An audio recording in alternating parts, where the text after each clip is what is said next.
Assalamualaikum warahmatullahi wabarakatuh. Materi pendidikan agama Islam kali ini akan membahas tentang meyakini kitab-kitab Allah, mencintai Al-Quran. Adapun setelah mengikuti dan menyaksikan materi pembelajaran kali ini, diharapkan kepada peserta didik dapat menguasai beberapa kompetensi. Di antaranya, 1. Dapat menjelaskan pengertian iman kepada kitab Allah. Kedua, dapat menunjukkan dalil tentang iman kepada kitab Allah. Ketiga, dapat menyebutkan nama-nama kitab Allah dan Rasul penerimanya. Keempat, dapat menunjukkan dalil tentang nama-nama kitab-kitab Allah. Kelima, dapat menjelaskan perbedaan antara kitab dengan suhuf. Keenam, dapat membiasakan mengamalkan ajaran Allah Subhanahu wa Ta'ala yang terdapat dalam Al-Quran dalam kehidupan sehari-hari secara baik dan benar.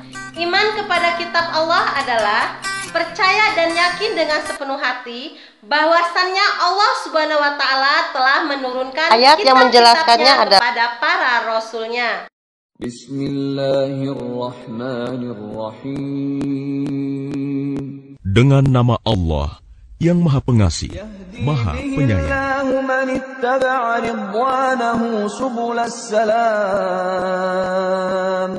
يهدي به الله من اتبع رضوانه سبل السلام ويخرجهم من الظلمات إلى النور بإذنه ويهديهم إلى صراط مستقيم. Dengan kitab itulah Allah memberi petunjuk kepada orang yang mengikuti keridoannya ke jalan keselamatan. Dan dengan kitab itu pula, Allah mengeluarkan orang itu dari gelap gulita kepada cahaya dengan izinnya dan menunjukkan ke jalan yang lurus. Adapun kitab-kitab tersebut adalah sebagai berikut.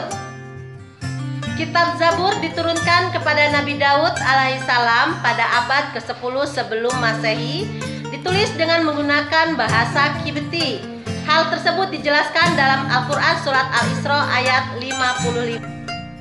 Isi kitab Zabur. Pertama, doa-doa pengharapan kepada Allah Subhanahu wa Ta'ala. Kedua, zikir-zikir untuk mengingat Allah. Ketiga, nasihat-nasihat mengajak kepada kebaikan dan meninggalkan kemungkaran.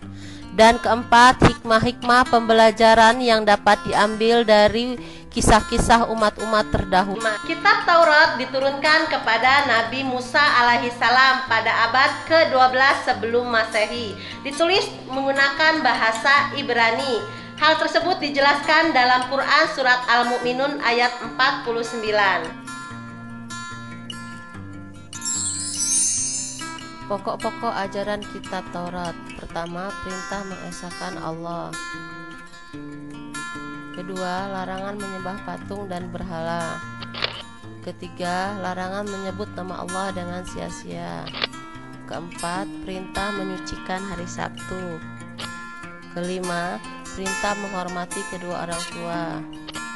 Keenam, larangan membunuh sesama manusia. Ketujuh, larangan berbuat zina. Kedelapan, larangan mencuri. Kesembilan, larangan menjadi saksi palsu.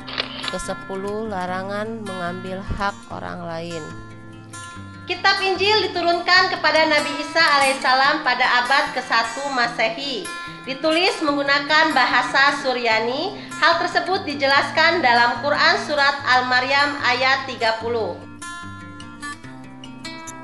Isi kitab Injil. Pertama, perintah untuk kembali mengesahkan Allah.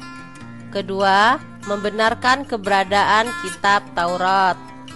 Ketiga, menghapus beberapa hukum dalam kitab Taurat yang tidak lagi sesuai dengan perkembangan zaman. Keempat, menjelaskan bahwa kelak akan datang kembali Rasul setelah Nabi Isa alaihissalam, yaitu Nabi Muhammad SAW. Kitab Al-Quran diturunkan kepada Nabi Muhammad SAW pada abad ke-7 Masehi dalam kurun waktu 22 tahun, 2 bulan, 22 hari sebagai pedoman bagi umat Islam.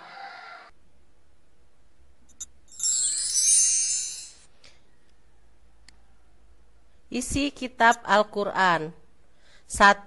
Akidah atau keyakinan, yaitu hal-hal yang berkaitan dengan keyakinan, seperti mengesahkan Allah dan meyakini malaikat-malaikat Allah Subhanahu wa Ta'ala. 2.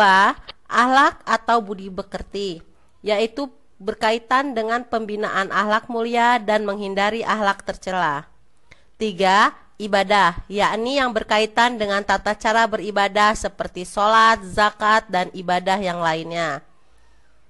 4. Isi dari kitab Al-Quran adalah muamalah, yakni berkaitan dengan tata cara berhubungan kepada sesama. 5. Tarikh atau sejarah, yaitu berisi kisah-kisah orang-orang dan umat-umat terdahulu. Perbedaan kitab dan suhuf. 1. Isi kitab lebih lengkap dari suhuf. 2. Kitab adalah wahyu Allah Subhanahu wa Ta'ala yang dibukukan, sedangkan suhuf adalah lembaran-lembaran terpisah yang berisi firman Allah Subhanahu wa Ta'ala. 3. Kitab berlaku lebih lama daripada suhuf. Nabi penerima suhuf adalah Nabi Idris, Nabi Sis, Nabi Ibrahim, dan Nabi Musa alaihi salam.